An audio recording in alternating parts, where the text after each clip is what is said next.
even though we may be professionals in our field, we aren't offering therapeutic advice through this show. So if you need that, please reach out to us. We'd like to get you pointed in the right direction wherever you may live.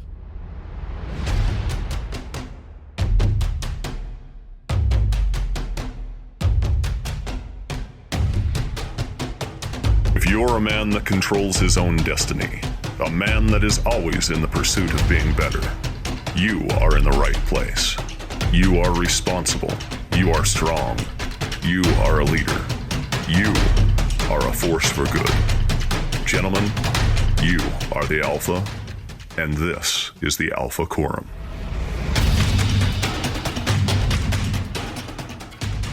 Hey, Brad, what did Mrs. Singletary say when you left the house in that shirt? She didn't say anything about it? No, why? Should she have? Never mind, doesn't matter. Hey, this is Derik, Brad, and Mike. Sunday night. We've had a couple of weeks off because of the holiday, but it is Alpha Quorum time. Woo-hoo! So buckle up, get your earbuds in. If you're at work, go ahead and listen to us on your computer and turn it all the way up. Because Sally in the cubicle next to you is going to love it. Exactly. We're going to drop some truth bombs on you for the next hour, so buckle up and get ready. I got to admit something that I want to apologize to the listeners for those last couple of episodes. Some of the audio, that's my bad. So I think we got it worked out now. Hopefully this is sounding really nice on your ears. Sexy. One thing to keep in mind, I know we've got our loyal listeners out there, but you probably already noticed that we're a little light tonight. Thunt, our new sound engineer, decided to take his second Sunday off from his duties. And then Jeremy, he's home today. I don't know if you guys saw in the text, but he's got the Screaming Eagle tonight. Do you guys know what the Screaming Eagle is? I don't know that. Well, you should know because you spent a lot of time in Mexico. It's when it comes out both ends. That's the Screaming Eagle. Yeah, I've been immune so far. That's a military term. I had a friend of mine that was in the Air Force, and he served in some pretty crazy places. So the Screaming Eagle, maybe he made it up, but that's what he calls it. So. Sorry, Jeremy. So, hey, what's new, guys? We haven't seen each other since before Thanksgiving. It's been a couple of weeks. Anything exciting happening for you guys? Anything you're working on? Anything that's kind of gone down in your neck of the woods? Who won the weekend? That's what I want to know. Who won the weekend? I guess it's 2 weekends in a row now. I'm pretty sure it's not me. I'm so boring. Why? What makes you think you're the loser? I don't know. I work on Saturday mornings. I've got kids. I'm just doing dishes, and I did notice. I did put up the tree this weekend. That's nice. Christmas tree. We haven't done that yet, so we're waiting. Come on, man! You're too busy watching the Hallmark movies. You're not putting the tree. Listen, I tried to take one for the team this week and watch a Hallmark movie with Mrs. Johnson. And I literally made it 11 minutes into it. And then what? And then fell asleep. I thought you were going to say heart attack. The next night... I got out of it because I was in the ER all night. So the next night, I thought, all right, I'm going to be another team player for Mrs. Johnson. And I rented Crazy Rich Asians. Oh, yeah. It's a great movie. It's really good. Again, I made it 11 minutes into that movie. Try it again. That's a good one. Is it good? Yeah, I liked it. So it's worth, because I've already spent $5.99 renting it from DirecTV. Is it worth another $5.99? Well, I don't know. Or should I just wait 6 months before it's on HBO? Buy it at 99 cents at it's a VCR tape, right? At Target and the checkout. I don't even have a DVD player in my house at this point. If it's not on DVR or Apple Movies. Or on the interwebs. Yeah, or on the internets, I'm not going to see it. Although I do have like hundreds of DVDs, I'm finding them all over my house. I don't know why we keep them. We have no DVD player in the house, like literally none. So, all right. So Crazy Rich Asians, Mike, you're giving that a thumbs up. It's okay. It's worth the time. It's okay. Yeah. It all ends well. Does it end like a Hallmark movie? I kind of have. My wife is sort of a Crazy Rich Asian, so I guess I was invested to watch it. Your wife's Asian? She's half Filipino. Really? She had an American mother. And then her dad is a Filipino native. It's funny. I know you guys listening think that we're really close, and we are close, but I don't think any of us have met each other's wives. Now, Thunt knows my wife because he's a friend of the family, but you've met my wife. Yes, Brad, you have. That's right. You've met my wife, but Mike's never met mine. And I know Brad's wife. Brad and I know each other's wives. Yeah. Really? Mm-hmm. Oh, okay. So maybe I should have asked you guys in pre-show before I said something stupid. But it's been about 10 years since I've seen Can we edit the parts out where I sound like where I sound stupid, or we have no show left. There would be nothing left. Today's podcast is 8 minutes long, and Derik doesn't appear in it at all. This whole thing was my idea, so apparently, well, I had a great Thanksgiving. I actually went to my daughter's house up near Jackson Hole, Wyoming. Nice. I spent Black Friday in Jackson Hole. He even got the T-shirt. Look. I got up there. That's true. He does have a Jackson Hole t-shirt. Oh no, I got this. That's good. I got this a couple summers ago. You spent Black Friday in the white, right? In the snow. Yeah, and you'll notice now. You guys have noticed it since I got back from Jackson Hole. The mustache is gone. Oh, that's didn't true. notice the mustache is gone, and it's because of Jackson Hole. Because I got up there and I realized that in the mustache game, I am a piker. Like there's some legit mustaches up in Jackson Hole, like curlies, Twisted up, waxed up. Oh, yeah. I was just a poser. So as soon as I got back from Wyoming, I shaved it. But no, we had Black Friday up at Jackson Hole, and there were no stampedes. Right. There were no shootings. We had a great time.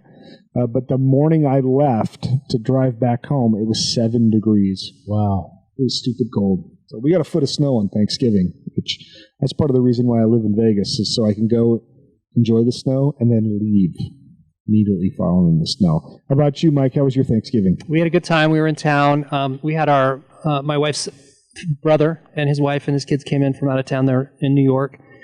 Came and visited, put up the tree, did all that stuff. We have a fun tradition. The day after Thanksgiving, we'll go get a tree and put everything up. So we do that the next day, right after Thanksgiving Day. And then I think that weekend was pretty chill. This last weekend, yesterday, so today's Sunday, yesterday, I rode my bike for the first time since the broken hip in Idaho in September, or was that August? I think it was that 1st of August. And it was great. Didn't have any pain, didn't have any issues at all. Had a good time. Went out with my buddy Dustin. We covered some good terrain. We went up so we rode up, we went up Cow Canyon Road, and we got off onto some trails. There's cow trails, deer trails, there's like game trails up there, and then we just jump on those and ride those. And then we tried to get up to the top of Angel Peak, and there was just too much snow. You know, it rained here Wednesday or Thursday of last week, and so there was a lot of thick, deep snow going up at the highest elevation up there towards Angel Peak. So was this yesterday? This was yesterday, yeah. Oh, okay. So Angel Peak, you've seen it. There's a youth camp up there, and there's a little radar dome station up there, and there's a back road there's the highway that passes by there, but there's a dirt road. It's a power line road that's got a pretty treacherous hill climb to get to the top of Angel Peak.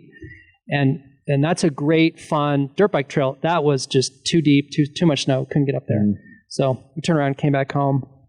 But I was super excited and super stoked that I had and today I woke up thinking I'd be really stiff in my hip or my leg, and it's fine. So I feel like I've been able to move past the broken hip. And when's the next trip to Mexico? The next Baja trip's in January. I think the first week of January, taking some guys from Utah down who are going to escape the snow. And then we're going to go right on the beach in January. How many people are going on this trip? That's probably 8. And then they hit pretty hard and fast. So I think every month there's another one all the way through maybe April. Wow. Yeah, so they're just stacking up. That's what happens this spring. Guys want to get out of the snow. Utah guys come down. Got you. Yep. Yeah. No, so nothing, Brad? No exciting stuff? And you're just working and that's it, huh? That's it. Yeah, just grinding. Well, here's something I noticed about myself, that, we have we talk, the Quorum, we talk all week. We've got a text thread going on, and I am really not that good at looking at my phone sometimes, and I'll look down sometimes. We know. And I have like 30 or 40 stacked up text messages on my phone. I'm like, holy crap, what did I miss? And it's all from these yahoos. Like, we're always sharing victories. We're sharing defeats. We're talking about, they always want an update from me from husband jail. They want me to know. They're always asking how's the food in husband jail? Exactly. They're asking me those kind of questions. But earlier in the week, Funt sent out a text, and he'd gotten a raise at work, and I don't want to steal his thunder. We can ask him about that next week. But it's a pretty big deal, and I started thinking about my own production at work. And you've heard that saying, I think it's like a Jim Rohn or... Jim Rohn, yeah. Jim Rohn or one of those Zig Ziglar, one of those guys that you become the average of the 5 guys you spend the most, not 5 guys, but 5 people you spend the most time with. You've heard that, right, Brad? Yes, yeah. Mike, you've heard that one? Mm-hmm. Yeah, sure. All right. So I started looking at my production at work and looking at my production in November specifically versus September, October. We didn't start meeting together, the 5 of us, until end of October was the first time we got together. Yep. And then November there was 3 or 4 Sundays in a row, and then we didn't have, last week everybody was gone for the holiday. Well, I started looking at my production at work, and I produced more revenue for my company between the 16th and the 30th of November in 8 working days. Wow. Than I had in all of September and October. And honestly, guys, the only thing that's changed is this. So do we get a cut? Do we get a? No, but funny enough, my ex-wife will. So that's the one. She takes our slice. Damn it! Actually, she got your slice, so okay. I get the leftovers. But no, it was crazy because the only thing that's changed, honestly, my activity didn't change. I don't have some fancy new script or anything I'm using. The only thing that's changed is that I'm communicating with you guys on an almost daily level. We get together on Sunday, we keep each other accountable, and we're always sharing our victories, learning from our defeats, busting each other's balls. It's really, I've gone from feeling, I probably was in a position, a few months ago where I was feeling isolated and maybe even depressed without necessarily understanding it or knowing it. But having this quorum, having these guys, with people coming in and out, and having this brotherhood has made a tremendous difference. And I don't know if Mrs. Johnson, I don't know if she would notice it at this point. I bet she has. Things seem to be going, as long as I don't make really crappy jokes on Facebook Live, which... The ones you can't erase. Exactly. You can't cut those. I can't cut those. We can cut the crap out of this, but... As long as I don't say stupid things like we get along, great, and things are better now than they've ever been. Nice. So it's got. I have to give credit where it's due. I really think it's you guys and having this friendship, this quorum to kind of keep each other accountable. Again, we talked about this last month where why isn't church as good as or as why don't we get as much out of church as we do out of 12-step program? I think we've kind of shown why is we get together, we tell each other the truth, we keep each other accountable. It's like a matter of connection, right? It's a matter of really reaching into the authenticity of real connection. I think that's what's valuable to me too. I feel the same, man. I always have these creative spurts, but you guys have kind of kept me energized, and I appreciate that. Well, by far, you work the hardest at this. Brad's always typing something up, to Brad, posting something on Instagram, posting something on Facebook, and I'm thinking damn, I'm really glad I know him because I would still be on my first post or first podcast if it wasn't for Brad. So Brad he's the Ringo Starr of the Alpha Quorum machine. He's the one back there setting the rhythm, doing the hard work, banging the drums. So Brad's the man. So what are we talking about today, guys? We've been going on here for 10 minutes about our lives and what's going on, but can I throw one thing in there before we change gears? So what you heard Derik talking about was basically like a quorum. We, the 5 of us, have a quorum. We have this little text thread. We communicate hourly, often. Many times during the day. And this is 5 dudes who are deciding that having this little community, this little quorum with ourselves is of value to each one of us. And Derik's sitting here talking about some real practical, tangible results that maybe he feels like he could attribute to this in some small way. Maybe we'll hear from Tyler and Derik some other time. You heard what Brad said, and I would echo that too. I love the fact that I've got this little quorum where I know that you guys are like my phone a friend. If I'm going to have a crappy day, if I'm going to be stuck on something mentally, whatever, I know that in my back pocket I've got this quorum right here. So I would invite anyone listening to this, if you don't have that, please feel free to contact us. I think what we're probably going to try to do is put together maybe a Slack group. Slack, that's a web. What is that? That's an app. It's an app you can put on your phone. It's like a texting app, and so we think that we're going to try to start creating some Slack groups with the same dynamic with guys who are interested in connecting with other dudes for the purpose of just mutual growth, mutual support. There's so much value in that. I've experienced that myself in 12-step, in the community, at the meeting, and then outside of the meeting. And now I have this little group.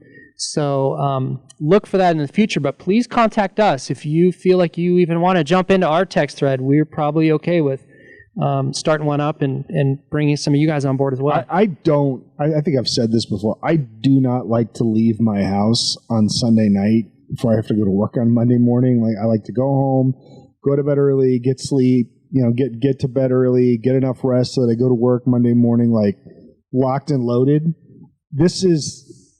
I look forward to this about as much as I look forward to anything these couple hours we spend together on Sunday night.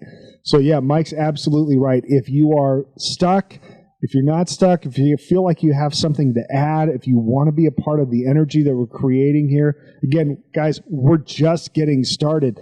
Brad just figured out how to use the microphone. We've put out 17 podcasts. We've recorded like 30. But the audio has been so bad in all of these podcasts that we've only been able to scrape together 17. So guys, hilarious. We are just getting started. The energy, that we create, it's kinetic, it's awesome.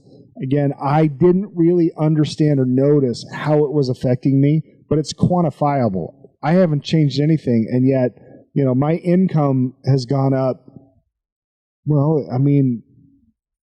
significantly. Nice. Again, as much in September, October, production-wise, as I did in November. And actually, it was 8 days in November. It was bananas. I had no idea. Like, it's just, people just want to do business with me, which has never happened before. So, anyway, I'm looking at the notes here for today's show, and I think it's going to get a little heavy. We're going to have to dive deep today, which means every once in a while I am going to have to do what I do best, and I'm going to have to make some stupid joke or stupid comment so that we come up for air. Lighten it up just a little bit. Keep everybody, kind of hold them from going completely over the edge. But we've gotten a lot of requests. Again, we get a lot of feedback, especially it seems like we get a lot of feedback from towards Brad and Mike about different topics that they'd want to hear on the podcast. A lot of ideas, a lot of topics. And one of the interesting things that we found was we watched the downloads. The shows that we've done that have to do with our relationships, our interpersonal relationships, our marriages, our family relationships, those get way more downloads than any of the other content that we do. Wouldn't you agree, Brad? I know totally. Mike doesn't necessarily see the downloads. I see them. You see them. Double or triple. What do you think that is, Brad? This is your wheelhouse. This is what you deal with. I just think that's the hard stuff. And those are also things that men may be happy to learn about kind of passively. So they can turn on a podcast. They're working out. You think they're jamming to AC/DC, but really they're listening to something about how to fix their relationship.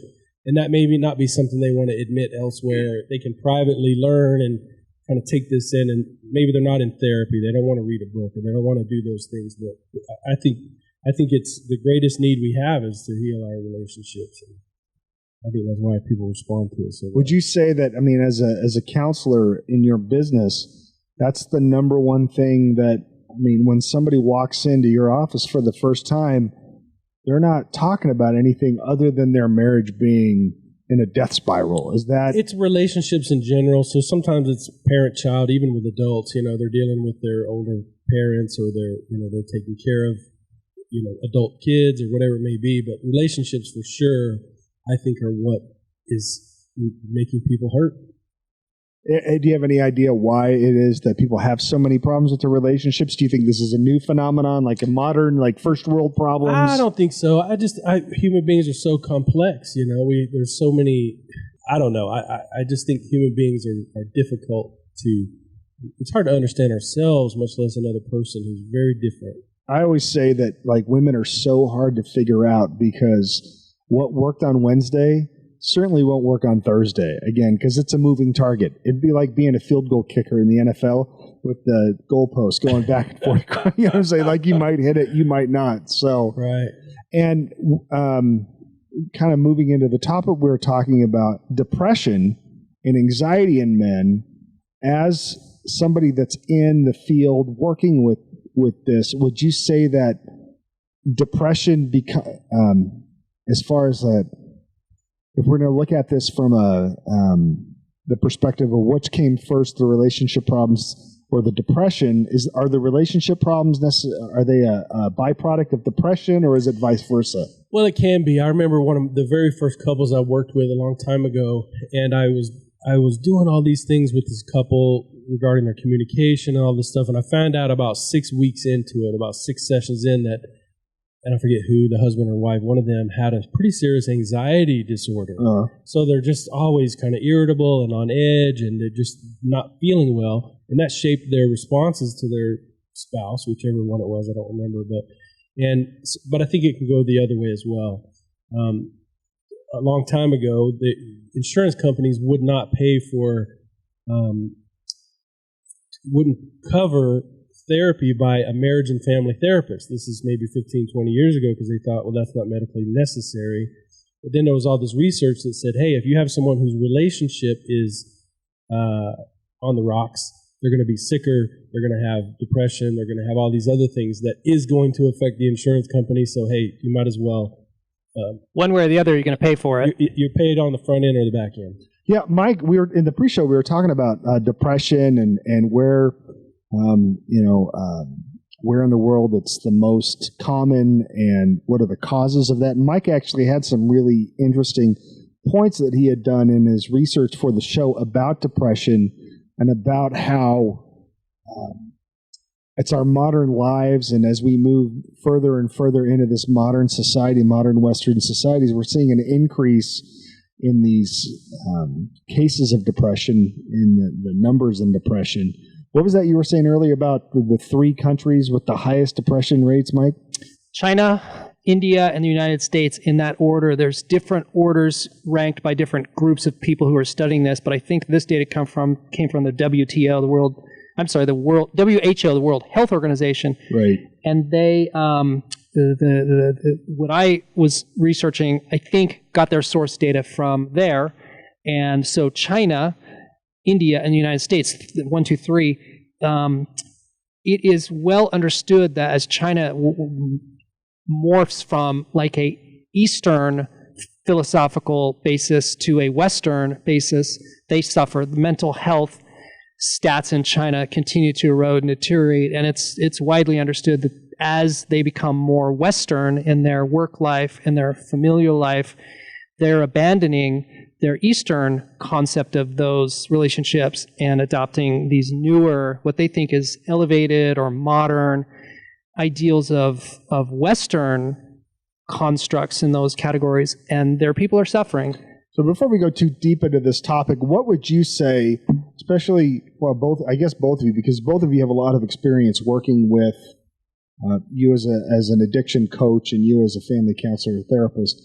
But what do you say to people? Because this was me. Up until I I went to therapy for a couple of years after I got divorced the first time and became a huge believer, huge proponent in therapy. But before that, if you would have told me depression, get help, I would have said that's a bunch of horse bleep. Like it's just not, it's all in your head. It's not real. Get over yourself. You're being selfish. So what would you say to Derik circa 2005 if I said to you, look, this is all crap. This is all made up. It's not real. What would you say to that? I'd probably say you're in denial. But I'm not talking about me. I'm talking about depression. Whether or not it's a valid, legitimate illness and that kind of thing. Is depression real? Is it real? Depression is very real. Very real, and there are predictable patterns of it. That's how they identify diseases and so forth, is they look at, hey, these sets of things are happening to many numbers of people, and whether it's the flu or heart disease or whatever it may be, and they can identify patterns that keep showing up that are debilitating to the person's life. So if you're unable to, if your relationships are affected, your work productivity is decreased, those kinds of things because of your mood, your energy level, your beliefs about yourself, and your hopelessness about the future, those patterns, those symptoms come together to say, this is, and look how many millions of people in our country, probably about 1 in 4 people at any given time, are dealing with a diagnosable mental illness, 1 out of 4. That's pretty significant. And so, would you say that in all of those cases, you say at one point, so you're telling me as a professional, 25% of the people that I interact with on any given day is suffering from some form of mental illness or depression? Yes. I think the number is about 22%, but we'll round it. Just give me the real number. Yeah, all right. 20. So I don't know how to deal with it. And with that 22% of the people out there that are suffering from mental illness or depression, would there be a quantifiable change in their brain or body chemistry that is a byproduct or that comes from the depression? Like, I guess what I'm asking is, does the body chemistry change for somebody that's in depression? All the time? Some of the time? Well, I think all of the factors combined start making things happen. So, for example, if your sleep is interrupted, your sleep is interrupted, your appetite is suffering. So now you're not nourishing your body, you're not resting the way you should be, and so I don't know about blood tests or things like that. They can say, "Oh, yep, look, here it is. Here's the all important chemical that's affected." We can't really identify those things, but our bodies certainly are affected by depression. Even physical health can be affected by it. You're depressed, not taking care of yourself, you're not doing anything, get no sunlight, no activity, and you're eating like crap. You're gonna be sicker, and everything else is gonna just start to. What about you, Mike? What would you say to Derik circa 2006 if I said, depression, it's all in your head, it's not real, it's bullcrap? Yeah. What I tend to find when I work with guys is a lot of times you'll have a guy present and he's wrecked his life. Everything's in shambles. He's really, really hopeless. He's depressed. He's depressed because whatever purpose he was living for is now maybe taken from him. It's been removed from him. Maybe his wife has left. He's estranged from his family. He's wrecked things in his life. And so he has gotten himself to a place where like his purpose has been taken away, put on hold, however you want to look at it. And he's let everything go. Exactly what Brad was saying. He doesn't sleep because he lays awake all night. He doesn't eat. And if he does eat, it's terrible. He doesn't exercise. He's sitting in his office. He lives under fluorescent lights, and he just feels he's trapped in this hopeless situation. So what I would say to Time Machine Derik, or even to these guys, is really the thing that I like to do is just break down your living, break down the way you live each day. Let's sort of chart this thing out. What are you eating? When are you eating it? Who are you eating with? How much do you sleep? What's this quality of the sleep? Are you going outside? Are you spending time outside? When was the last time you looked at a tree? Have you taken a walk and heard birds in a year? Have you stopped to listen to the sounds of what it's like when things are quiet? Have you felt sun on your arm and felt it get warm? And you've mentioned on a couple of different occasions on this podcast, specifically fluorescent lighting. Yeah. About being under fluorescent lighting. I want to dig a little deeper on that. Why do I do that? Why is it? It's obviously something that you've read or something that you've experienced where fluorescent lighting is, I don't want to say bad, but not as good or bad for you, or being under it all the time causes certain biological reactions in our body. Why is it you mention fluorescent lighting specifically in some of your counseling? Yeah, I think it's the curse of modern manhood. When a man lives his life, when he makes his career under artificial life, to me that just feels so disconnected from our primitive wiring, like our DNA. Nothing inside of us has evolved or was created to sit in a chair and do a day of man's work under artificial lighting. We're now experimenting with this first time in all of human history. Homo sapiens have been on the earth for up to 300,000 years. And at no point anywhere in the arc of that has a man done his daily work, provided for his family under artificial lighting in these types of conditions. And I suggest that it is detrimental to the soul and spirit of a man to have that existence. Now, I would love to wave a magic wand and all of us could be farmers and, mechanics and carpenters and do the type of work with our hands that create and make us feel satisfied in those ways, but that's not possible.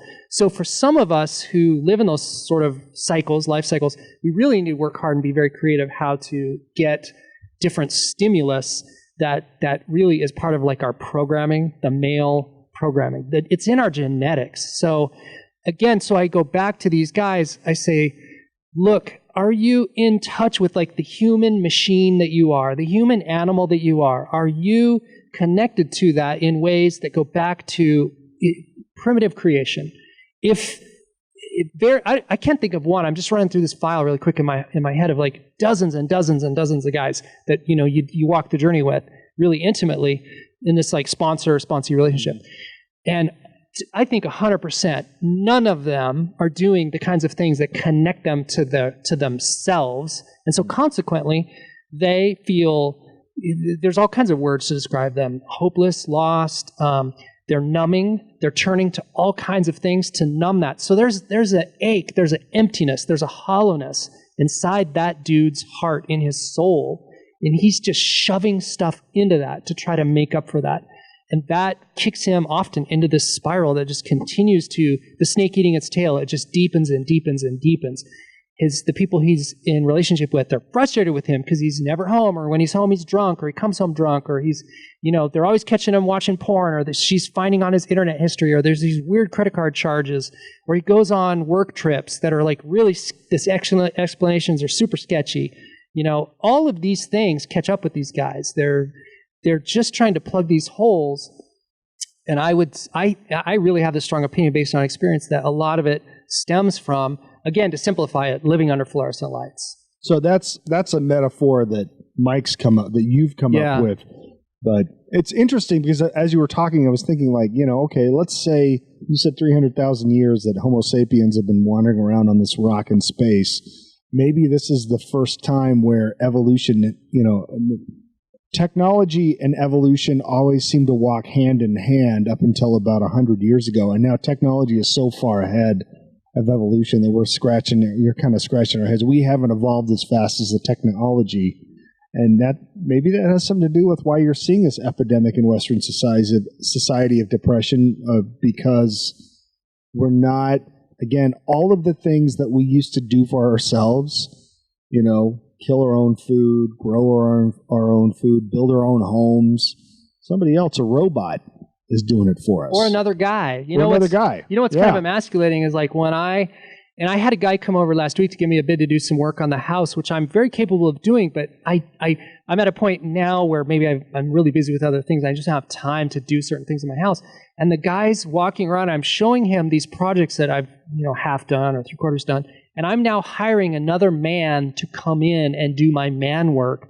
And I told him, I was like, this is a tiny bit hard for me to do this, but I'm really happy to give you the work so that you can feed your family and create happiness for me and my family. Like it's a new thing for me, but I'm glad I get a chance to do this. I'm glad it's you. Like I know you're going to do a good job. Right. So there was a moment. Most of what needs to get done is subbed out. And that's the case for almost all of us. It's like, a guy would say, I make more money in my primary occupation than wasting time on all these secondary, things. So I'm going to hire someone else to do that. And maybe for most of it, that's okay. But I think that there's an opportunity for a guy to maybe look at his house or look at his lifestyle or look at some of these things and say, how can I become more of a man if I extend myself out, and maybe I need to learn a new thing. Maybe I need to go out, cut down a Christmas tree this year. Maybe I need to do a brake job. Maybe like Brad, like on Brad's brakes. Maybe. By the way, how the brakes are they're stopping? I think I need to pull one of them back apart again, but it's working well, much better than it was. You don't have the squeaky brake shame every time. Right, that's cool. So there's all kinds of opportunities for a guy to figure out, can I get some satisfaction with my hands, with my creative energy that I'm not getting now, as a way to start shining some sunlight. So quickly to go back to those guys, when you hear their stories and they're just so completely out of balance and out of touch with what it means to be a human, just a human freaking being, you start there. I start there. Let's start talking about your diet and what you eat and when you eat it. And you just try, you want them to regain a sense of humanity and going outside and seeing the season. What season are we in? Like, how long is the daylight? All of these small touchstones that put soul into the animal. Speaking of sunlight, does it make you crazy here in Vegas that it's dark at 4:15 What are we in the going to do afternoon? about that? Like honestly, that drives me nuts. It's because we're on the eastern side of the Exactly. time zone. Yeah. But man, by like 4:30, it's pitch black. Like I'm looking at my office window under fluorescent lights, and I'm just getting. Aren't we on the edge of that time zone? Like we're on the eastern end of it. Yeah. No, that's exactly why. That's why it is. But it gets so dark so early now. I hate it. I hate it. It's making me depressed. Well, it's not making me depressed. I'm not depressed because depression's BS. It's not real. It's the sun's fault. It's Benjamin Franklin's fault that I'm depressed because he invented stupid daylight savings. That's Benjamin Franklin's fault. Oh, I didn't know that. Yeah, isn't Benjamin Franklin the one who invented daylight savings? I don't know. I'll look in the Google machine. And ask the Google. Ask the Wikipedia who.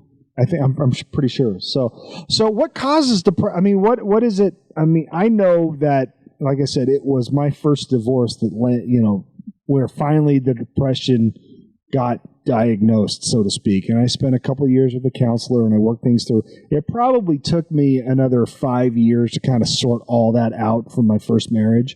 And then I noticed, again, just recently, within the last couple of years, I've shared things about my health on the podcast before, and I don't really want to get all into it. If you want to hear the story, you can ask me.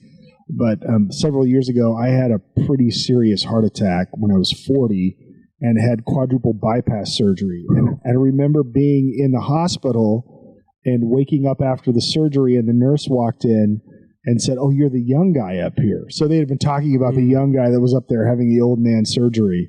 And again, I'm grateful to be alive. It could have gone terribly, I mean, I think every day, sometimes I remember like how close I was to, not making it, and I'm totally grateful for it. But I remember after having gone through that, there was a time period there where my health was so bad I wasn't able to work like I used to before. I wasn't able to provide for my family like I had before. And there was a good 2.5, 3 years where I was in and out of the hospital all the time.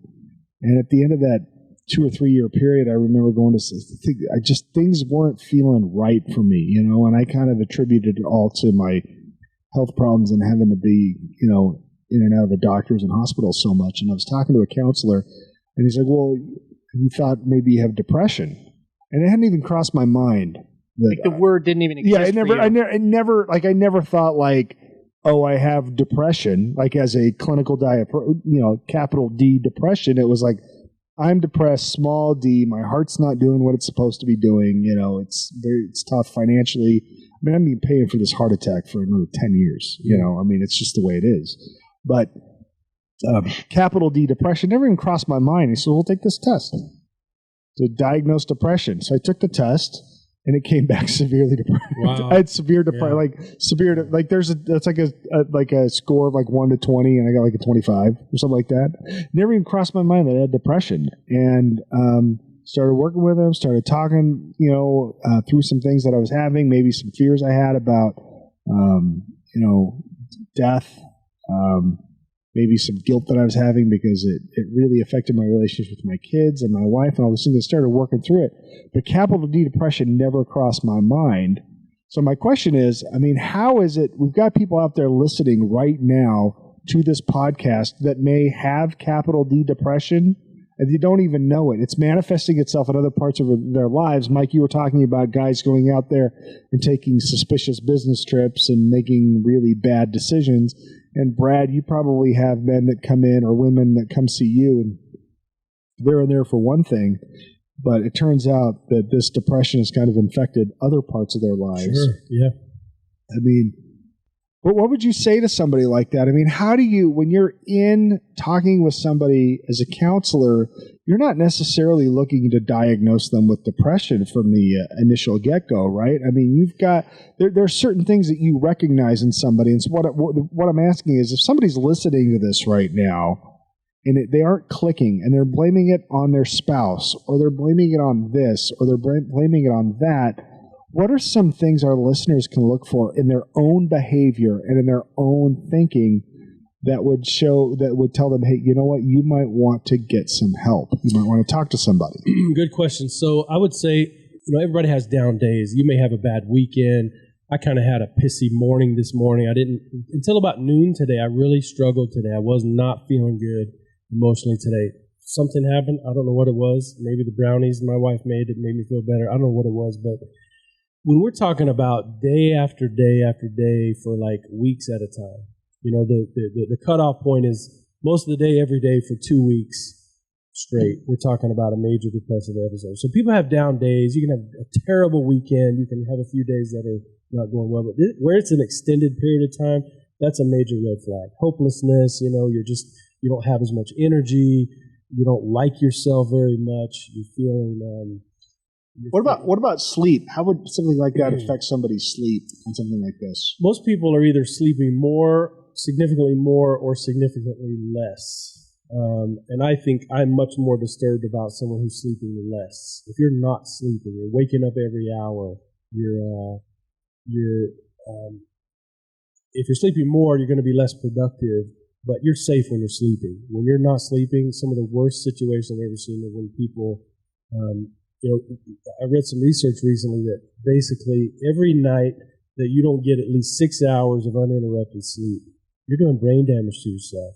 It's so important. We should be spending a third of our lives sleeping. Just as an aside, I've heard that our current POTUS only sleeps 4 hours a night. So just keep that in mind. So you're saying he's got brain damage? Listen, I'm just saying maybe that explains some of the crazy stuff that comes out of his mouth.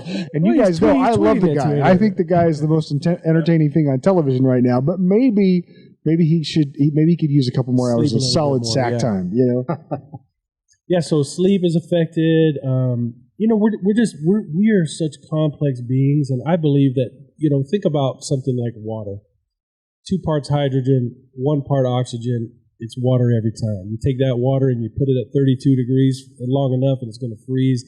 I just believe there are these kind of scientific and laws of physics and whatever. And it's difficult with depression and anxiety and mood issues because there's so many parts to us, but there's a few big ones. We're cognitive people. We have thoughts. We're processing what's happening.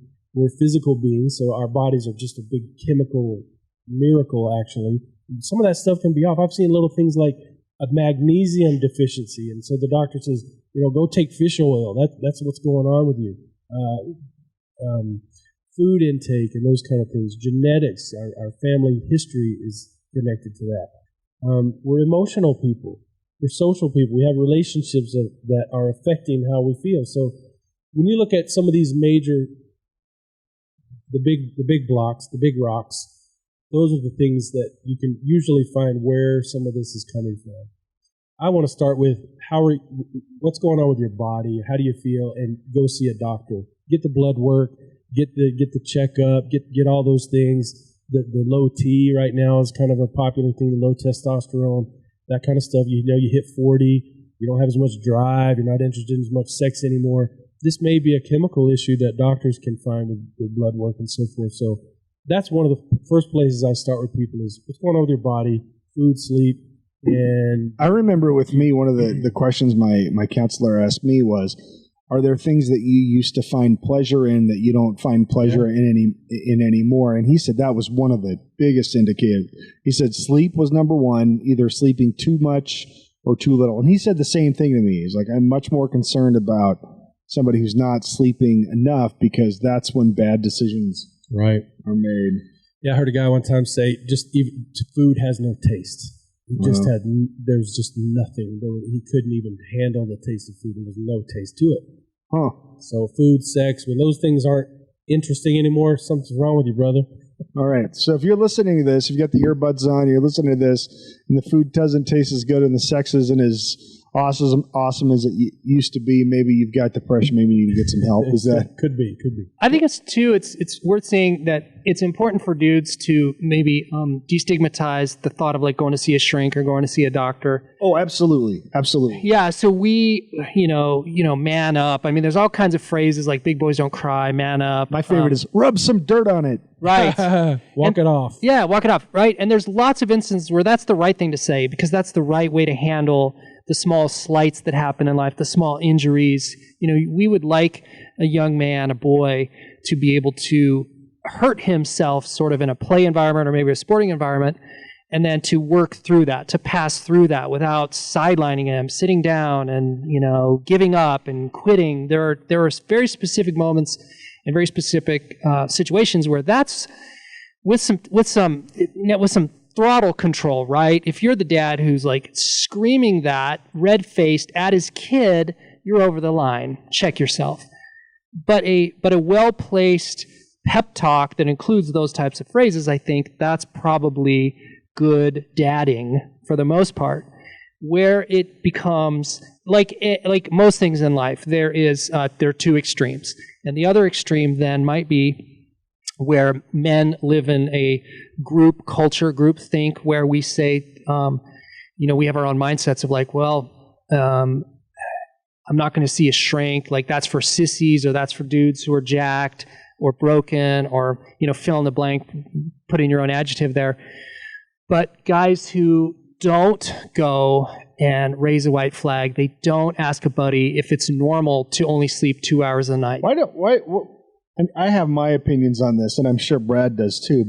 But why do you think it is that we as guys, as men, have such a hard time with being vulnerable with other men? Because I know at one point in my life I felt that way. Now I'm 44 years old, and Brad and Michael tell you I pretty much just say whatever's in my head at any particular moment. Let me tell you something. If it makes me look like an asshole, I'm probably going to say it. So, just because I kind of find that's where you figure out where you need help. I have to allow myself to kind of open the kimono a little bit and let people see the dark, kind of nasty side of Derik. Because when I'm surrounded by good people, they're going to tell me, where I need to check myself. But why do you think that is with men? And I'm not trying to set myself up as an example here. Most of the time I do it because it's funny. I'm just looking for a cheap laugh. But you know what I mean? Like, why is it so hard for guys to go to other guys and say, hey, man, I'm really struggling here? What do you think causes that? Because you've had a lot of success breaking dudes down to the nuts and bolts and getting to the real stuff. Yeah. But what do you think that is in guys? I mean, most of the guys out here at some point or at some level are full of complete bullshit when it comes to their own self image. But how is it you've had so much success breaking people down, to a more honest level? I'm just gonna have to speak from my own experience because I don't know broadly what guys would say. I don't know that there's a broad answer, but I would say that for me, one of the reasons why I allowed my own sort of thinking and emotional state to deteriorate to a place where I was super disconnected from my wife at once upon a time years ago. I was so isolated and so stubbornly entrenched. I feel like when I think about those days, what I would do would be if I would make some error in judgment or some error in behavior or something would go wrong with me, that would cause me embarrassment because I knew better. I knew that there was a better way, a more sound way of doing a thing or thinking about a thing. And then I would be embarrassed that somebody would see that and they would know that I was weak. They would know I was not capable. I was not strong. A sideline of that is when men, and I'll jump back to this, but a quick side topic. One of the things I believe that happens when two dudes run into each other is they size each other up really quickly in terms of what do you bring to the fight. So if we're in our tribe together, we're the three. There's three of us here right now. So the three of us, we're in this tribe.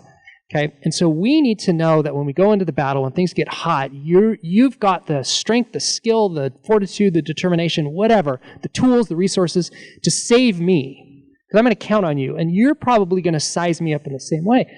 And it should, I think, maybe cause us, and maybe what you were talking about earlier with the text and at work, you're crushing it at work, and maybe it's just you're feeling, you're feeling pumped up, you're feeling supported from your bros, your homie's got your back. Here's the thing about you and Brad and Jeremy and Fun and maybe a handful of other guy friends in my life. There are very few men in my life that I will tell the truth to 100% of the time. Yeah. Like if I'm having doubts, if I'm having if I'm having an insecure moment, there are very few, count them on both hands, men in my life that I will tell the truth to no matter what. Everybody else, you hold back, right? Can this guy handle it? Can I trust this person with this information? Is this person gonna, is this gonna turn around? Are they gonna say something to somebody else to make, what I'm saying? Like they're the fear. It's all fear. But you understand, especially in the culture that we come from, there are certain people in our culture, specifically our religious heritage. But you tell the truth, what you're really thinking to some people, it's not going to go well. Right. You understand what I'm saying? Mm-hmm. And so, what we have here, I think that's some of the secret sauce that we've got in this quorum is I can come into you guys on the texting thread or in here or on the phone or at the events, and I can tell you, all right, here's where I'm coming from right now at this moment. Sometimes it ain't pretty. Most of the time, it ain't pretty. These are like the deepest, darkest kind of places. These are things we can't tell our wives. Not because we're dishonest, because it's like, man, how do you drop that in their lap? What do you expect? What are you gonna get from this? They're not equipped to deal with it, not because they're women, and there's certain things they drop. They do it all the time. They drop stuff in our lap, and we're like, well, what am I supposed to do with this? Right. We just see things differently. So we run into that sort of thing with our partners all the time. We see things one way, they see it the other. And so having this setting on a weekly basis, or in our case, a daily basis, where we can tell each other the truth. Like you guys know, when I'm in husband jail, I said I wasn't going to talk about that, but like the moment I get put in, like I'm like, hey guys, I'm in husband jail, so we might have to pull this part out. But you guys are always like, we're keeping each other honest. We're keeping each other in check. And the reason I bring this story up is you guys listening to this show have to ask yourself, how many people are in your life right now that you trust enough to tell the truth? Just a side comment, but related to that, Patrick Carnes, who's a kind of a guru when it comes to sexual addiction, he talks about somebody's dealing with a sexual addiction. He says 10 significant people in your life need to know exactly what's going on. And I'm such a believer in that in isolation, and maybe we're bringing this back to some of the social issues that go along with depression, anxiety, and what gets men down. The isolation. We're hiding everything that we are. We're hiding everything that we are, and then we feel lonely, and nobody knows me. And so disclosure and talking to people and really opening up and all that's what keeps us connected. That's, I think, what we're feeling as we built this little quorum here, and that's what men need, and they just don't have is someone that they can tell. But we have to. And maybe we're selective, and we're not going to tell all that stuff at once. I think that is fair. I think when like Mike was talking over there, when we meet somebody, and he used it in sort of a battlefield scenario, but we are sizing them up. How much of what's inside me can I trust this other person with? Right. Kind of dovetailing with what Brad was saying, as far as finding people to talk to and finding people you can trust and finding help that you can, with these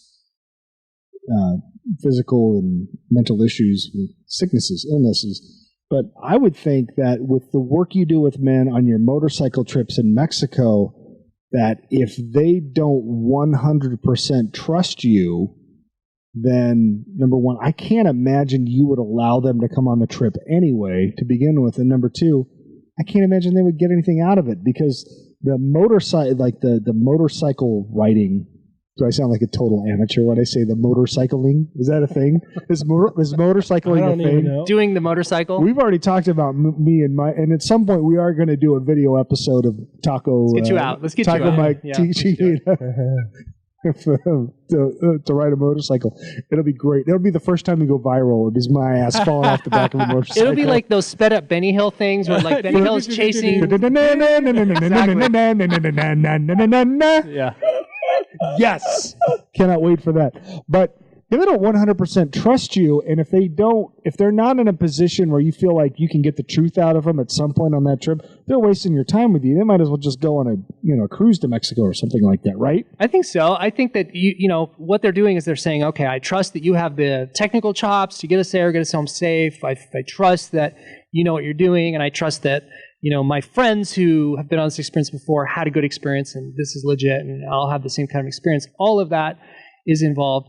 There's maybe another component that I want to interject into those trips, and that's to develop that bonding that happens between dudes who put themselves in harm's way, who also are fighting and struggling for a common purpose and a common goal to get everybody back. And so when we go on these trips, it's the same thing that happens in like a military engagement. So if you're in the fighting forces, you're going to go on a mission. There's all that pre-plan, and there's excitement about that. We're looking at maps. We're looking at our equipment. We're preparing our equipment, our toys. We're interacting with each other about, the new parts, new components, and what will that add to the dynamic of the trip. So there's a lot of that front-end excitement. And then that evolves into the execution. And so on the trip, during the experience, we have to adapt and reconfigure because there's new dynamics in play, new things happen. And so there's that component of it, problem solving.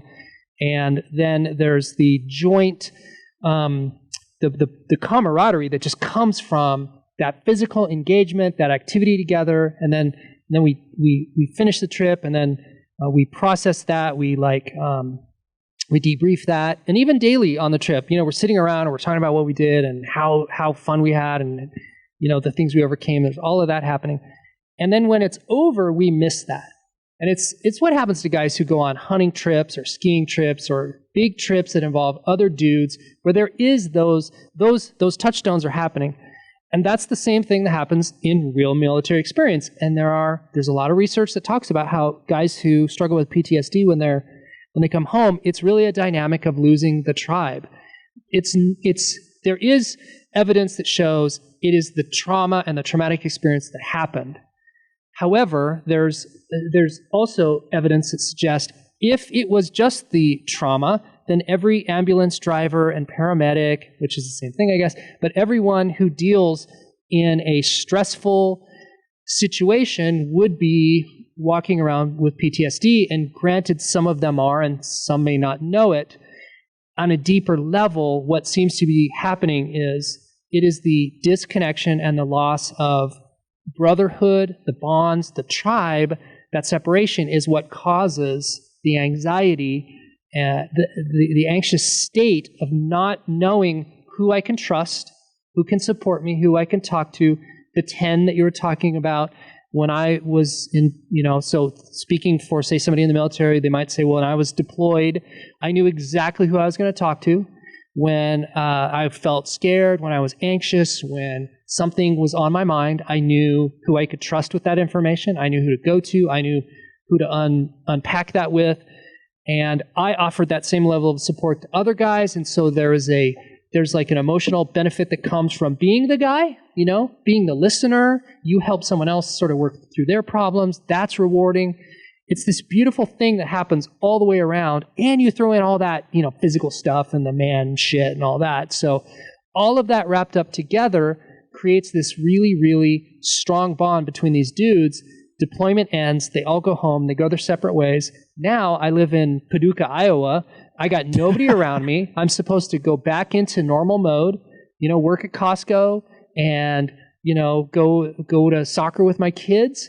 That's all well and good, but there is this emptiness that's now growing and growing inside of me because of this loss, this separation. So one of the words that I heard you say over and over again while you were speaking, there was anxious and anxiety. You kept using, you never used once you correct me if I'm wrong, Brad, but I didn't hear him use the word depressed or depression once when he was talking about PTSD and the effects that, soldiers coming back from battle or from the military.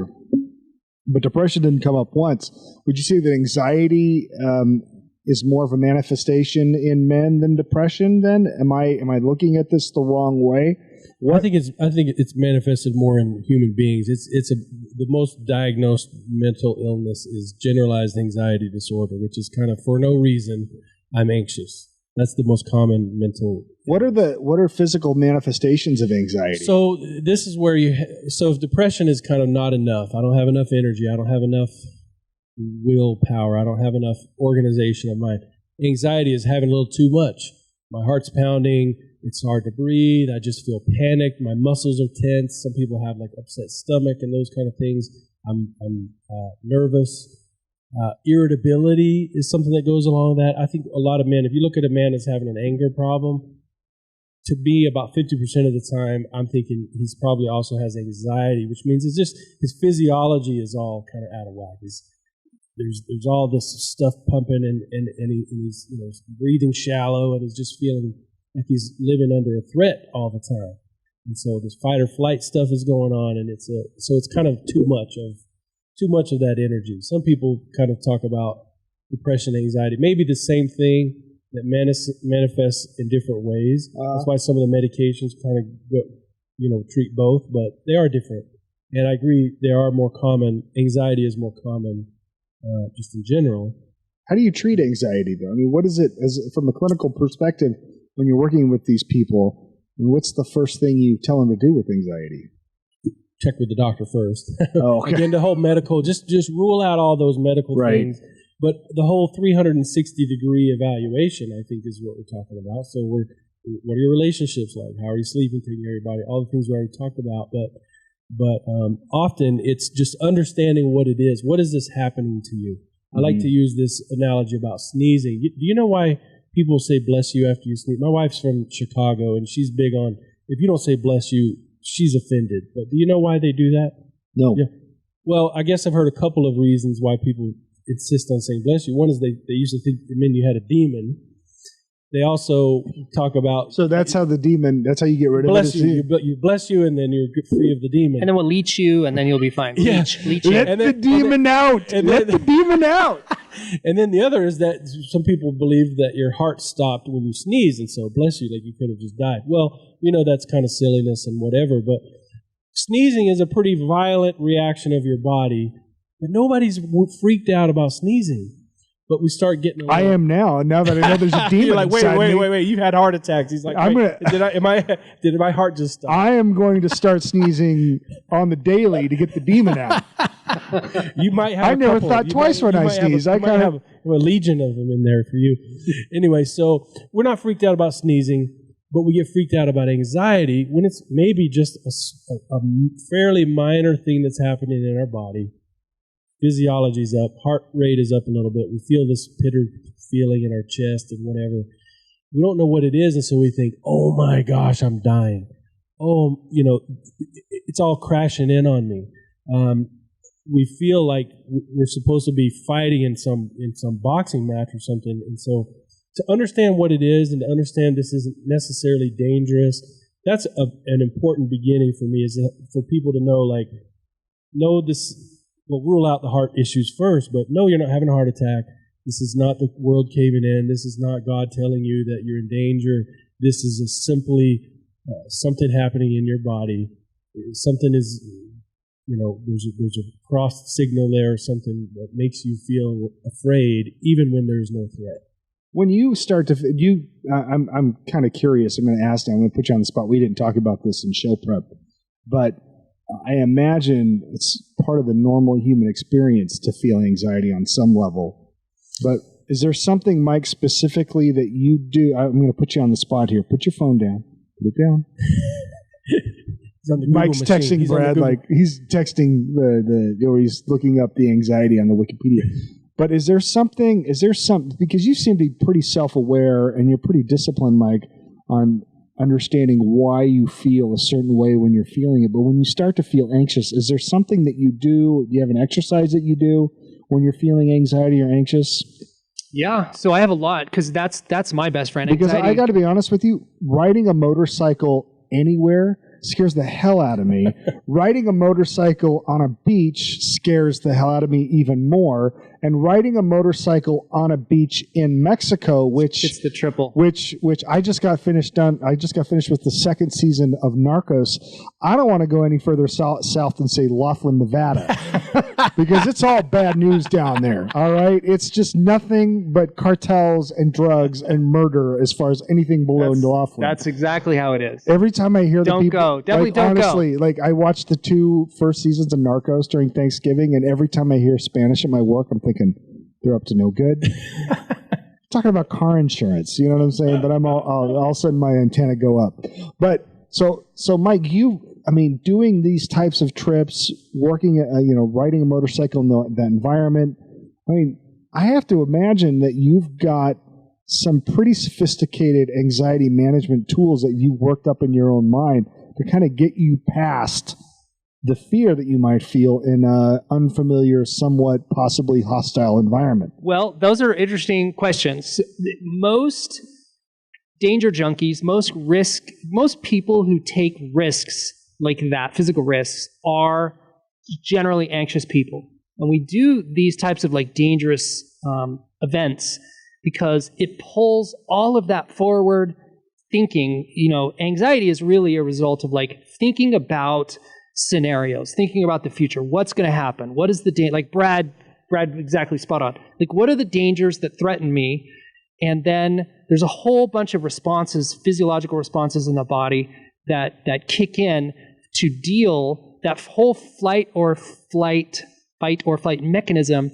It's a beautiful system. It is the mechanics of it are just beautiful and amazing. The human machine is amazing. And those processes serve us really, really well, except when they're misapplied and we use them. They turn on us in a modern sort of culture. They can turn on us.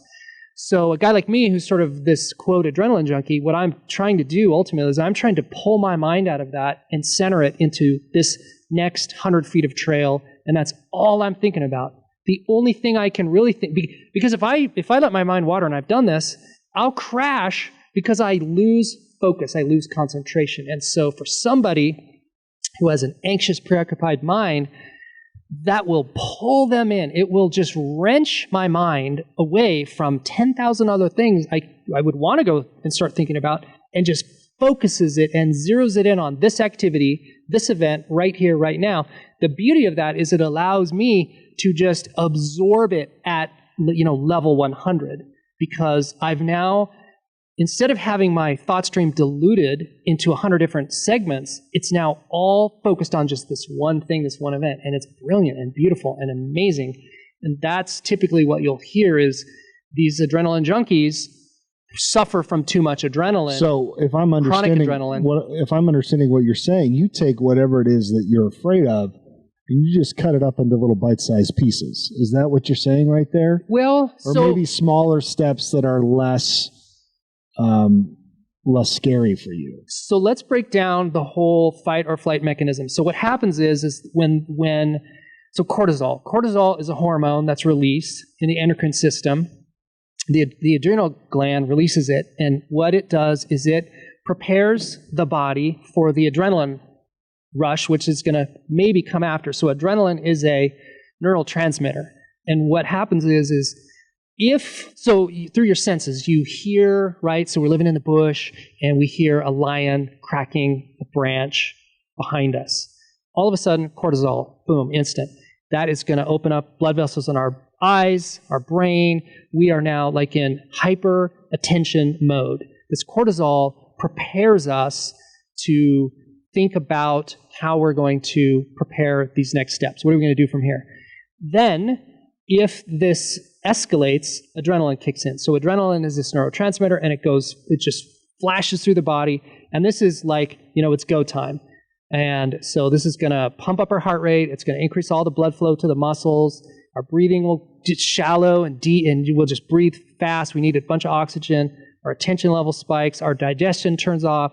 reproduction goes offline, the things that aren't essential turn off, the things that are essential to survival turn on. So don't think about making a baby if a lion's Not going to chasing happen. you. That turns off. All Baby of that. making and getting chased by a lion ain't going to happen at the same time. So, Yep. gotcha. So adrenaline is a bunch of switches being thrown either on or off because we need instant superhuman energy to be able to get out of that. So what happens in a modern man, what happens to me, this is my experience, I will perceive all kinds of non-life threatening things as life or death. So I feel pressure at work, I feel pressure at home, I start to internalize all of these threats that I might be able to apply some good thought, discipline towards, and maybe like what you're saying, divide these out, break these out. Maybe I sort these out with my bros. Maybe we sit around, and have bro time and I talk about these things and you guys share back with me your experience and how you dealt with certain things. And so I can de-escalate these fears or these thoughts that otherwise would activate cortisol and adrenaline in me. I can see that these are not these life or death instances, and I can de-escalate those and I can bring those levels down. Because what happens if I live in a state where I'm continually and chronically elevated, then I'm always jittery and nervous, I'm anxious. I live in this artificial state of threat. Everything is a threat. I'm probably angry.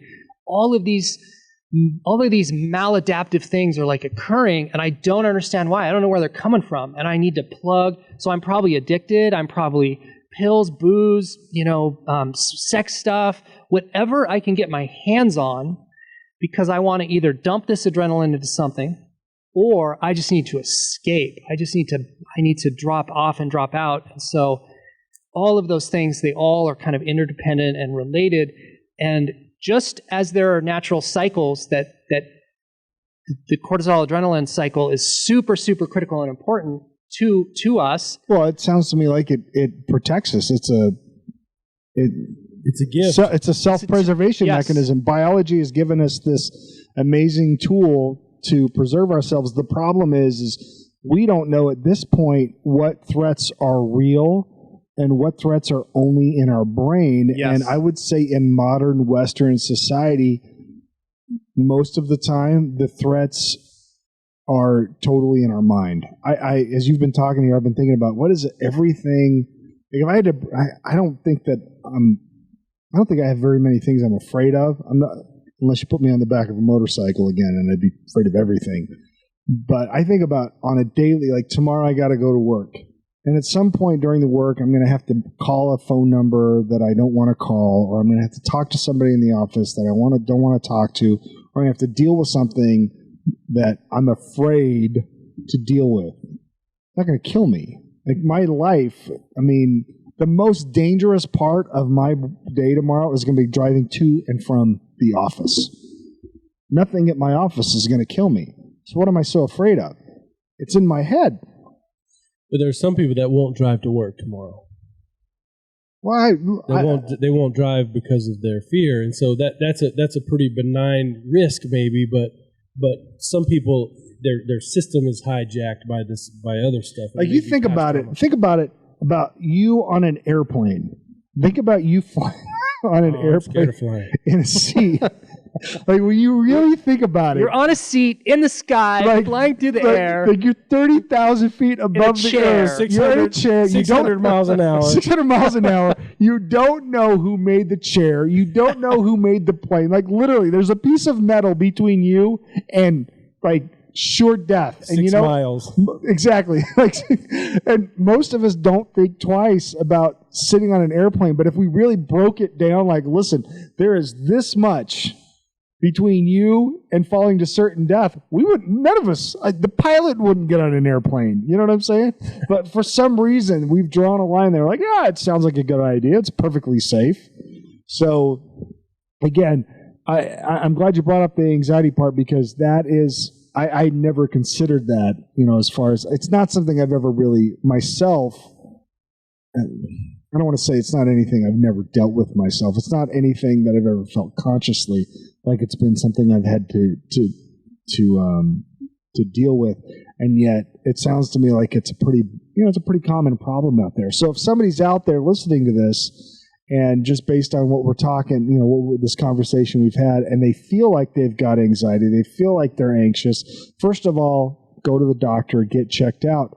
But second of all, is there anything, just from a couple of lay people, some advice maybe to help them? Is it exercise? Is it sleep? Is it medication? Is it different for everybody? I mean, what kind of advice, like boil it down to like 30 seconds, what kind of advice could you give to somebody like that that's feeling anxious on a daily basis? Well, I got to be careful here because I'm a professional. I just want to, again, reiterate, this does not constitute professional advice right here. But I would say if you think this is going on, check with your doctor, rule out any medical issues, but also just educate yourself. So much of what I do in the beginning, and a lot of what Mike is doing here, is educating about what happens in our body. We have to know what this is. When we're sneezing, we know what that is, and we're not freaked out about it. If we can understand what's happening with anxiety, we can be less afraid of anxiety. You see what I mean? So people won't go to the store because they're afraid they'll have anxiety there, and their life is completely diminished because they're avoiding. That's a real problem when it comes to anxiety, is we're avoiding things, avoiding life, avoiding people. And all it is we've got this milder, sometimes milder, it can be severe, but so educate yourself, look on Google, find out about anxiety, learn what this is, and see if it seems like it's fitting. And don't be afraid to talk to somebody, even a professional. Because I just, while you were talking, I just recognized a place in my life where I have massive anxiety. Like, massive anxiety. And it's crazy. It doesn't make any sense to me. In the shitter. What if I don't go enough? What if there's stuff left over? What if I have to go again? No, it's my kids. So I think I mentioned before, I have two sons that right now, as it stands, are completely estranged from them. It's just not good. And I got to buy them Christmas presents, here coming up at the end, Christmas coming up here in a few weeks. And I've been trying to find out if they have something that I want to get them so that I can get them. And all I need to do is send a text to my son to ask him, hey, do you guys have one of these? And if he says no, then that's when I'm going to buy them. Guys, I can't send the text. Is that the craziest thing ever? No, I cannot. It's very common kind of. I cannot. I have not spoken to them face to face literally years. And Mrs. Johnson's always telling me, you got to reach out to him, you got to do this, you got to do that. And I literally haven't done it. And it's crazy to me in that it's a text. Like it's a phone call, it's a letter, something like that. I have had zero contact with them. And, I can make justifications all I want, and I can blame their mother. It's not her fault. It's not her relationship that she has to manage. But why is it that I am literally, I've been put to sleep twice with no guarantee that I'm going to wake up. And you had less fear about that. And I have exactly right. If they say, you have less fear about getting on an airplane, like all those exactly. I get on an airplane, no problem. Sending a damn text to my kid terrifies me. Well, we're going to definitely talk about some of that off the air, brother. You got a quorum here we're going to talk about that. But I think it's the perceived threat. What's being threatened? What could be threatened by that? Yeah, exactly. So here's the most likely scenario. I'm going to send the text, and he's not going to respond. Okay. That's the most likely outcome. Okay. Like I would say, if I was a betting man, and I'm not, but if I was a betting man, I would say 80% chance I send this text and I don't get a response. Yeah, so see, there's all kind of embedded meaning in that stuff. Exactly. That's the stuff that's so uncomfortable, the interpretation of that. If that were to happen, what would it mean? Maybe it doesn't mean anything. It doesn't mean anything. It means maybe I have the wrong number. Right. You know what I'm saying? It means maybe he doesn't speak English anymore. It means, fuck you, Dad. Maybe it means all those things. But here I am, I'm stuck in this situation here where, unless I change my behavior, this is all I'm going to get. And I'm going to spend the rest of my life wondering, man, where did I go? What happened here? So I'm asking you guys, And I guess I'm going to have to report next week on how this goes. But Oh yeah, I think I just signed up to send this text this week. You're going to send it before you leave tonight, bro. So I think I just signed up for it. And if you're listening to this, you're going to have to listen next week to find out how it went. I can probably predict how it went, but this scares the crap out of me, and it's nothing. Nobody's going to die. No, it's not nothing. I mean, it's not. It's something. There's no physical harm or whatever, but that's where this is kind of hijacked this protective response that happens in our body. But it makes you're having the physical sensations as if there would be physical harm, as if there's a lion in the woods. Look, I get angina thinking about this. You know what's that? Okay, word? Angina. Most of you guys don't know what this means, but since my heart attack, when the oxygen flow to my heart gets constricted, whether it's through, like too much exercise or for stress, I literally feel like there's somebody sitting on my chest. And it's these are tiny, tiny, tiny little blockages in my heart. But I literally have physical pain from thinking about this. And again, you're kicking in cortisol and adrenaline's happening. And that's the biomechanical response to that thought stream. So this is a product of thinking, of thoughts that aren't serving you, that may or may not even exist in reality. And so, like you said, you could send this text out into the universe, and then nothing comes back. And so there's all these what ifs. What if he's dead? What if he really is saying "F you, Dad"? What if all of these things? And so to go to this place is really like this thought spiral of panic, of doom, of maybe I'll never talk to him again. Maybe he'll get married and I won't go to his wedding. Maybe I'll never see the grandkids. Like, it can just, one thought can grab another one and can compound that, and it just becomes this huge monster, this thought monster. So this is, like you had maybe talked earlier, this is the sort of thing that listen, it's real. I mean, this is... Again, it's not necessarily the fear. The fear has no basis in reality because it's just a text message. And no matter what happens, no matter what the response is, I get to decide what it means. What is real are the physical manifestations. The way my body responds to this stress is real, and nobody can tell me otherwise, because sitting here talking about it, I feel it. This is part of I can sense it in the room even. Yeah. I feel physical pain, and there's just nobody can tell me otherwise. Like, I feel it. Yeah. So my heart goes out to anybody listening to this that is again feeling anxiety. And it wasn't until this conversation that we had just here where I realized, man, this is me. Like, they're just describing me. And this one issue, it's a pretty big issue. I mean, if you're listening to this and you're estranged from your kids, look, I totally get it. And like, you want somebody to talk to, you're going to reach me. So I totally get it. So my question is, I'm sitting on your couch, or I'm on the beaches of Mexico with Mike. I mean, I guess I got to send the text, and then what? If he doesn't respond, then what?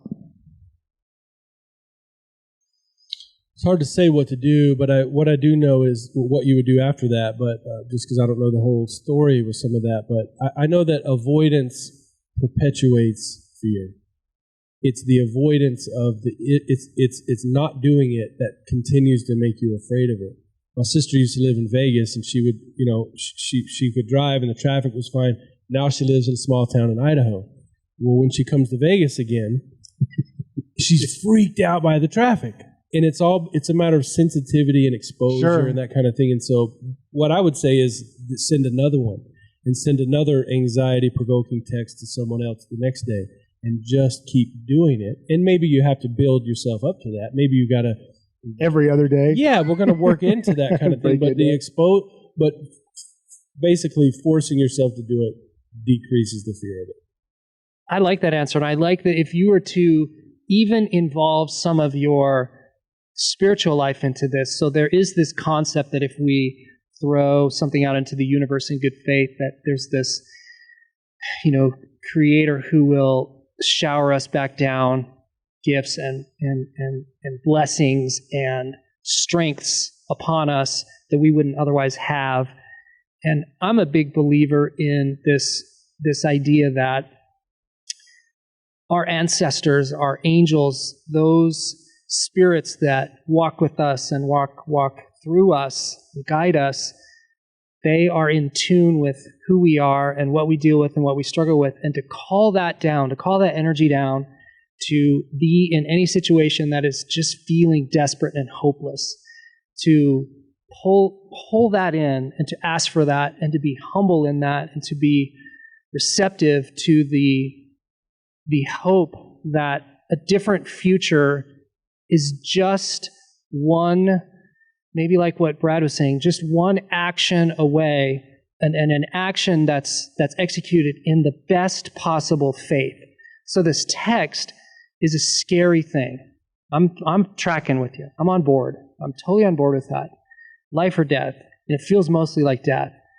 But to call in this power to bring this down into this moment, to guide your thumbs, man. Like just as simple as that. Like, whatever words go in that text, let it be more than just you throwing out this Hail Mary football. Let it be more than you just wondering, like, is it just about a gift? Is it just about saying, hey, son, what's up? Like, there's going to be power in those words. The power of those words, if they're guided by more than just you, that may be such a beautiful moment for you, for them. Like, there is hope on the other side of that. I know we're talking about this, there's darkness and fear and heaviness about it on this side of it. Sure. But the sun will rise on this somewhere, somehow, and to put yourself in a position where you're willing and hopeful that there's a brighter day on the other side, that's a place that begins to break down this anxiety. Like, for me, I feel like my anxiety, my anxious nature has been broken down and is dissolving, has been dissolved by exactly this little scenario, this little word picture I'm painting of calling down these. Like, I just feel often where it's weird to say, but there's just the power and the spirit of the ancestors, right? Mm-hmm. Those who walk with me, when I let them guide me, the outcomes always, without exception or fail, are better and surprisingly different than if I would have just charged in and done the thing that I naturally would have been inclined to do. There are really two different ways that I think I can live my life, and one is just me charging ahead, and I know exactly how that life turns out. I've dead-ended every one of those roads. Like, I've made all the mistakes that I can make in my life, charging forward, being stubborn, being ignorant, being a bull, swinging my horns. Mm-hmm. I know all the wreckage that causes. This other road, this other way of living, like I'm describing, it is a muscle that I didn't even know I had. I didn't know I could flex. I didn't know I could exercise. And I found that as I do it, and the more I do it, the more maybe simple life gets for me. Life feels very often easier. And I don't mean to paint a picture of like there's no problems or no challenges. There are, and for sure there is weight and difficulty in getting through them. But to do it with wind at your back, sure. To do it with wind pushing you along that comes from nowhere but is steady and sure. That kind of living in that headspace is a completely different animal. And I didn't get there naturally. I had to be broken down before I decided to live in that space. But now that I do, sitting on the edge of these cliffs, like you're describing, these just gut-wrenching decisions and how to proceed and what to do next, those often always do feel just as scary, but to know there's this hope that it will be better than you could have made it it's my game changer. Right. No, I feel like, with this, I didn't know we were going to go this direction with the, as far as my, my anxiety, but I know on some level that it will all work out. Because I look backwards, it's funny how life always makes more sense when you're looking at it backwards. You're like, oh, okay, that's what I had to learn there. That's what needed to happen for me there. All these things, when your life feels like it's falling apart, it's actually falling into place sometimes. And you're just, you're so caught up in the moment, you can't see some of the long-term consequences. And so, like we spoke about in, 10 or 11 episodes ago, it all works out. Like, I'm confident in that. I know it's all going to work out. That's your catchphrase. It all works out. So it's going to be fine. But, again, like staring off, like it seems so stupid that a 44-year-old grown-ass man would be afraid of a text message.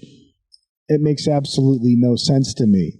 So I want to wrap this up before I start crying on this stupid podcast, and then I'm going to go from the golden-voiced podcaster to the guy who cries. I'm going to be like Glenn Beck of podcasting, sobbing like a baby. But I do want to express again the power that comes from being in a quorum. And this is a quorum, like this is something that I have wanted to do for a long time, was create a space where we could have these conversations, where we could be honest, where we could hold each other accountable, where we could, share in our victories, where we could share in our defeats, where we can go ahead and have like a debrief or a post-mortem where you can take a look at your life, your accomplishments over the past 7 days and figure out, okay, what did I do right? What did I do wrong? What did I learn? What should I have learned? And that's what we're creating here in this quorum. And it has manifested itself in my life and all the other, guys that are in this group. It's manifested itself in quantifiable ways. My paycheck in December is going to be bigger than it's ever been before. And it's because of this. It's because I found a quorum. And so I would invite you and I would encourage you, if you're listening to this because there's something in your life that isn't working and you want it to work better. And I can tell you with 100% certainty, you need to find your own quorum. If it's this quorum, great. Message us. We will plug you in. We want you to be part of it. If this isn't for you, if you're not vibing with the things we're talking about, or you're not identifying with it, that's fine. There are plenty of guys out there. Maybe you need to go with one of those boot camp instructors out there with the big beards and the salty language all the time. Maybe that's your quorum, but find it and then plug yourself in and do what they tell you to do. I can tell you, it's going to make your life better. All right? So if there's anything I can take away from this one today, it's that, number one, if you're feeling depressed, if you're feeling anxious, go see a damn doctor. Get checked out. Do the blood tests. If I had done that 5 years ago, I wouldn't have, I would have had to have open heart surgery and be the young guy. All right, so go get checked out. Get your blood checked.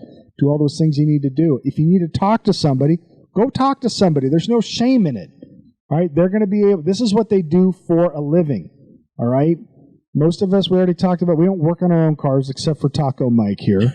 And me now. Oh, and Brad. If you need a brake job, go ahead and go. It's the real Brad Singletary, right?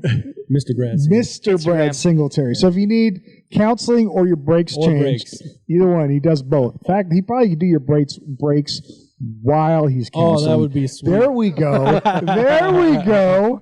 There's another biz op for you right there. Awesome. You're the counselor that does brakes while you're doing it. That's right. And if you just need, a kick in the ass, if you need something to, make you feel alive, looking over the cliff of fear, go with Taco Mike down to Mexico and ride on the beaches of, Mexico on a motorbike. All right. Anything else you want to add, Brad, before we call it a night? I think I'm good. Yeah, Mike? One of my favorite conversations to date. Yeah. All right. Hey, listen, we appreciate you tuning in. Again, if you've want to... Oh, crap! I wish Thunt was here so he could tell me what is. On there. It's all. Is it on the? Is it on the shows? What is it? Hang on here. Hold on. Don't turn us off just yet. Like us on Facebook. Facebook.com/Alpha Quorum. Follow us on Instagram @Alpha Quorum. Please leave a review on iTunes and subscribe. And share this episode on your social media. I think the title is going to be the one where Derik almost cries. That's it. This is Alpha Quorum, and we are done. Hey, everybody. Thanks for listening to this episode of the Alpha Quorum podcast. While we talk about real life and real life issues, we're really just entertaining you and hoping you find some value out of what we're saying. And again, if you need someone to talk to, please look for a professional in your area or contact us so we can help you find one yourself.